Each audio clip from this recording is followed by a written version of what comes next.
Welcome to Lyons Township High School Physics. Today we've got a short example involving finding the magnetic field created by two wires, the net magnetic field created by two wires, and a little bit of geometry for us. So here it goes. Let's say I give you the following question, and here I want you to try to think about where this point is going to be. So imagine I've got two wires. Here they are. All right. Imagine they're carrying current in opposite directions like so. All right, and imagine that they are 30 centimeters apart, so about like this.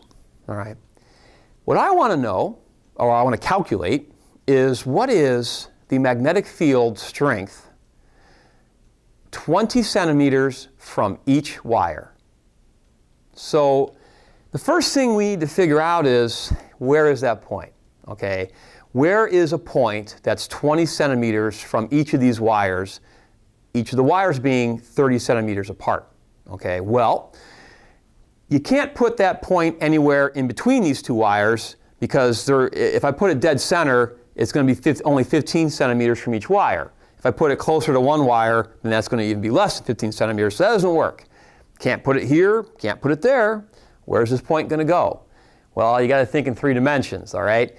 These are my two wires and they're 30 centimeters apart. Some point either in front of them or behind them will be 20 centimeters from each wire.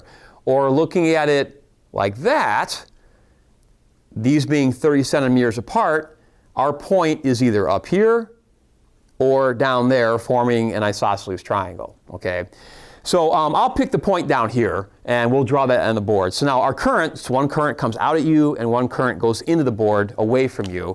So I'll draw it that way. Okay, so imagine I've got one current here, okay, coming out of the board, call that I1, and we got one current here. Notice I'm drawing this picture pretty big because we're going to be doing a little bit of geometry, a little bit of trig. That's I2. Oh, and that's going, we'll say that current's going into the board, okay. These two guys are 30 centimeters apart, okay, and we're interested in this point right here, okay. We'll call that point P. And that point is 20 centimeters from each wire, so I'll draw that triangle out. That's 20 centimeters and 20 centimeters. Okay, now let's look at each magnetic field created by each wire. We'll label them B1 and B2. Okay, so looking at wire 1 first. Okay, we're going to use our right-hand rule, thumb representing the current, which is coming out of the page at us. Fingers represent the magnetic field circulating around that wire, in this case counterclockwise. So at point P, that's going to point roughly, and I'll sketch this out, it's going to point roughly that way. We'll call that B1. Okay? Now note that B1 has to be, by definition, perpendicular to this radius. It's a circle. The circle has to be perpendicular to the radius. Okay? We do the same thing for I2. Now I2 goes into the page, okay? So I wrap my fingers around I2. That represents the magnetic field, in this case going clockwise around I2. If I expand those circles out, that goes, and I'll draw it over here, that way, okay?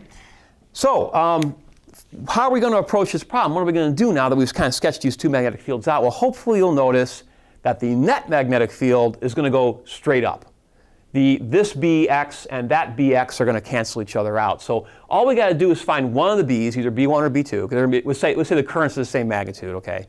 So we'll find B1. All we have to do is find the Y component of B1 and then double it, and that's our net magnetic field, okay? Now, by the way, we're going to do this without a calculator, okay? So now we're going to use the equation for the magnetic field created by a long straight wire. Okay, so either using the Biot-Savart law or using Ampere's law, you come up with the following result. B equals mu naught I over 2 pi r. Okay, so we'll find B1. We'll find the magnitude of it first. So we're going to find the magnitude of that red line. Well, that's pretty simple. We got mu naught, which is 4 pi times 10 to the negative 7th. And I'm going to give you values here. So let's say the currents are both 20 amps. So I'll write that down.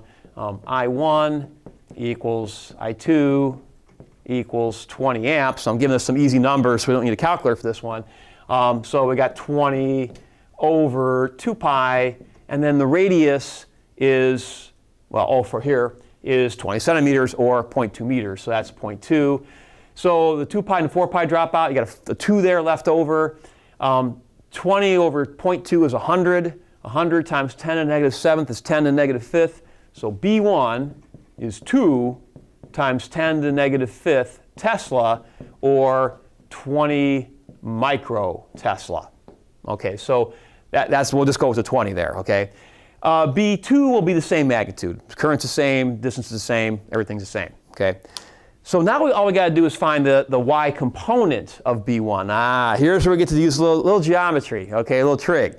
All right, so what I'm going to figure out is I'm going to draw a line straight up here, right there, okay?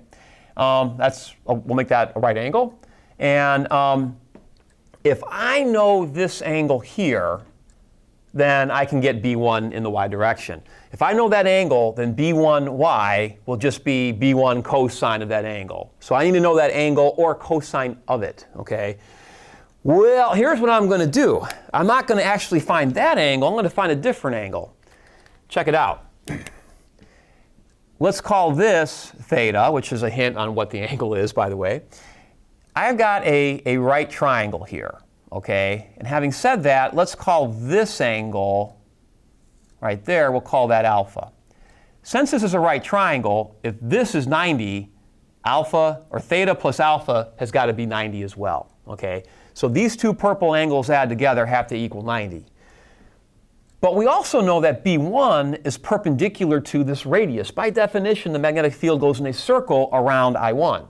So this radius and the red line are at a right angle, which means these two angles have to add up to 90 degrees. Well, if A plus B is 90 and B plus C is 90, then A equals C, or that angle and that angle are exactly the same. So I now know that this angle and this angle are the same. Well, what's the point? Okay, well, here's the deal. I can find the cosine of that purple angle, okay? The cosine of that purple angle using this right triangle is just this leg over this hypotenuse. Well, the hypotenuse is 20. This leg is half of that 30. So cosine of the angle is simply 15 over 20, which is simply 3/4, okay? So B1 in the y direction, the vertical component of B1 is simply 20 times cosine of the angle, which is 3/4, and that's 15 microtesla. The net magnetic field is just 2 times that, because we just said we're just going to add B1y and B2y together, so the net magnetic field is 2 times that, which is 30 microtesla. And that's your answer. So that is the strength of the magnetic field at point P, and of course we said the direction is straight up. So there's an example of using a result of either the Biot-Savart law or Ampere's law to figure out the magnetic field near a couple of current carrying wires. I hope that was helpful, and thank you very much.